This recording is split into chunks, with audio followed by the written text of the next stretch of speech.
कुछ न कुछ योजना बनाएगा, कुछ न कुछ बोलेगा, कुछ न कुछ शरीर से काम करेगा। तो वो जो भी अच्छे बुरे कर्म करेगा, मरने के समय ईश्वर उसका हिसाब करेगा। इसने कुल मिला के क्या अच्छे की और क्या बुरे की टोटल बैलेंस शीट निकालेगा, और बैलेंस शीट में जो रिजल्ट आएगा, बैलेंस आएगा, उस हिसाब से अगला जन्म देगा। पीछे आगे क्या करेंगे? स्वामी जी, मेरे दो डिफरेंस मीनिंग बताना, आप बताइए। इनकारनेशन और रीबर्थ, इस दोनों में क्या डिफरेंस है या क्या समानता है? किस किस में? अवतार और पुनर्जन्म। अवतार और पुनर्जन्म। पुनर्जन्म मतलब एक आत्मा पिछले जन्म में कहीं शरीरधारी था, मनुष्य था, पशु था, जो भी था, वो पिछले जन्म में किसी शरीर में था, फिर वहां उसकी मृत्यु हो, मर गया। उसके बाद उसी आत्मा को दूसरा शरीर मिल गया, इसका नाम है पुनर्जन्म। ठीक है, पुनर्जन्म क्लियर हो गया? तो हमने पिछले जन्म में कुछ कर्म किए, उन कर्मों से ये जन्म ले गया, ये पुनर्जन्म। अब इस जन्म में जो कर्म कर रहे हैं, इन कर्मों से आगे जन्म मिलेगा, ये पुनर्जन्म। ठीक है, अब अवतार, तो लोग कहते हैं भगवान अवतार देता है, इसीलिए तो ये अवतार नहीं लेता, ये झूठ है, 100% झूठ है। ईश्वर कभी अवतार लेता न लिया न लेगा, बिल्कुल नहीं लेता। आत्मा है जो अवतार लेता है। अवतार का मतलब ही जन्म लेना, अवतार मतलब उतरना, शरीर में उतरा है, आत्मा शरीर में उतरा, इसका नाम है अवतार लेता। तो आत्मा जन्म लेता है, ईश्वर नहीं लेता, ईश्वर तो नहीं लेता। गीता में लिखा है यदा यदा ही धर्मस्य ग्लानिर्भवति भारत, लिखा है अभ्युत्थानमधर्मस्य तदा भातृ। ये श्लोक लोग सुना देते हैं कि जब जब धर्म की हानि होती है तब तक भगवान जो है वो अवतार लेते हैं। ऐसे कैसे? हाँ, इसीलिए मैं ये पूछा सर। तो हमने पूछा क्यों लेता है, कारण बताओ। तो बोले परित्राणाय साधूनां विनाशाय च दुष्कृतां, दुष्टों को दंड देने के लिए, सज्जनों की रक्षा के लिए ईश्वर अवतार लेता है।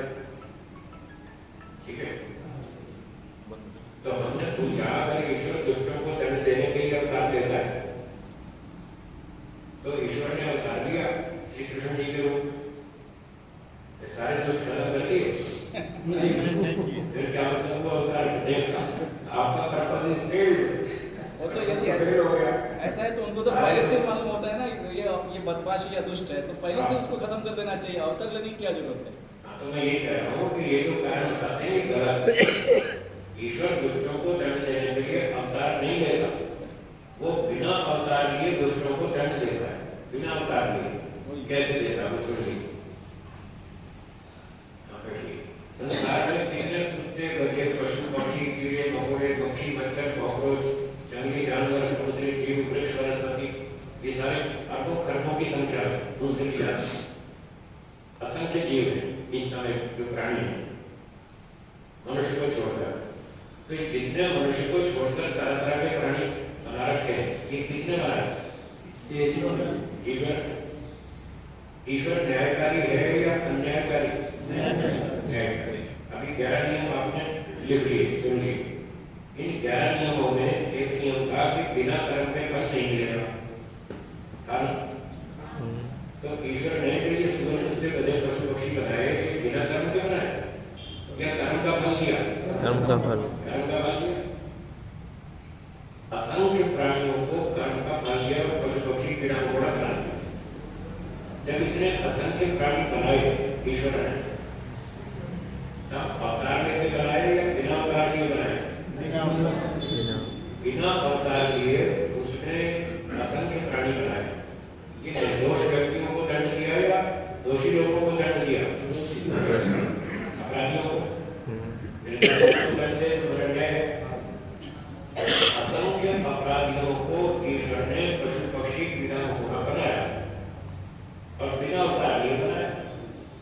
जब वो असंख्य अपराधियों को बिना अवतार लिए दंड दे सकता है, तो क्या एक कंस को बिना अवतार लिए दंड नहीं दे सकता?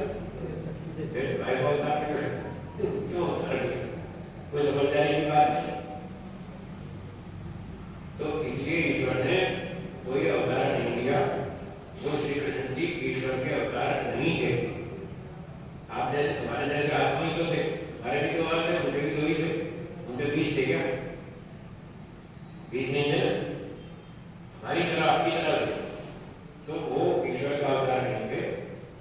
ईश्वर बिना अवतार के सृष्टि को बनाता है, सृष्टि का पालन करता है, कर्मों का फल देता है, सृष्टि का विनाश करता है, सारे काम को बिना अवतार के करता है। इसके अवतार कभी नहीं है। आपका समाधान हो गया? हाँ सर। आप बोलो। अगर हम अलंकारिक रूप से देखें, ये अवतार जैसे राम जी, उनका जैसे न्यायकारी रूप है वगैरह वगैरह, ठीक है। तो उसको अलंकारिक रूप से अगर ऐसे देखते हैं कि हाँ ईश्वर के जैसे गुण वैसे तो नहीं है पूर्णता, लेकिन थोड़े थोड़े हैं, तो इसलिए अवतार अगर बोल सकते हैं तो वैसे फिर उससे भ्रांति पैदा होगी, लोग फिर उसको ईश्वर मानेंगे, जबकि श्री राम जी भी ईश्वर नहीं है, न श्री कृष्ण जी ईश्वर है। आप ये कह सकते हैं कि श्री राम जी महापुरुष थे, हमारी तरह जीवात्मा थे, उनमें ईश्वर के गुण उनमें थे, ये तो कह सकते हैं। ईश्वरीय गुण उनमें बहुत सारे थे, उन गुणों के कारण ही हम आज उनका सम्मान कर रहे हैं। जिन्हें लाखों साल से आज तक सम्मान हो रहा है, वो गुणों के कारण से, और वो ईश्वर नहीं थे। ईश्वरीय गुण उनमें थे, ये कहो तो भ्रांति नहीं होगी, जैसे कहना। ठीक है, हो गई बात पूरी? हाँ पूरी पूरी। जो 50% अच्छे कर्म करने का बोले आप, वो कर्म कैसे समझना? अच्छा कर्म कौन सा, बुरा कर्म कौन सा, ये पूछ रहे हैं। हाँ, 50% की गिनती कैसे पता चलती? वो तो भगवान साहब करेंगे।